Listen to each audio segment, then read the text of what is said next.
Assalamualaikum everyone! How are you? Ako'y nag-inarti kagabi. O, paano kayo sa UI ng inyong asawa pag nag-iinarti kayo? O, syempre, yung asawa ko kaninang umaga naging ahas. Alam nyo ba? Pulupot na pulupot sa akin. Para tayo'y lambingin. Ay, syempre, tapos, nung nasa sasakyan na kami, kasi nauna na ako sumakay, tapos nahuli na siya. Tapos, bumili siya ng ganito. Binilihan niya ako. Syempre, hindi pa tayo huli sa, sa chocolate na to, Sabi ko sa aking asawa, bakit ka bumili nito? Sabi niya, syempre, ka kagabi, nag-iyak ka kagabi. Ay, natural. Ay, sino hindi iyak, di ba? Ay, masarap to. Ay, napakamahal pa naman nito. Ay, mamaya titikman natin ito.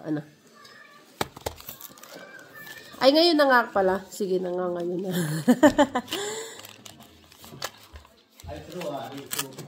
Oo.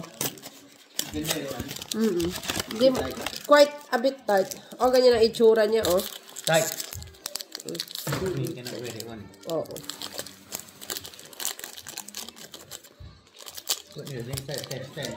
11.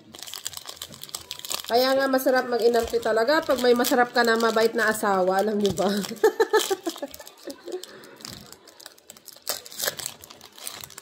O, ganyan, o. O, ganyan.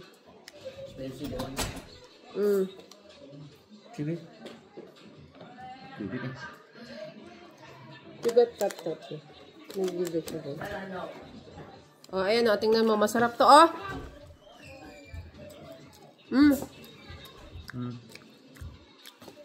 Sarap? Ang kabig ah. Yan, o. Dubai chocolate. Siyempre, hindi yan para sa akin lang. Hatiin mo na lahat eh. Hindi naman para sa akin lang ito. Siyempre, kasama ito sa mga...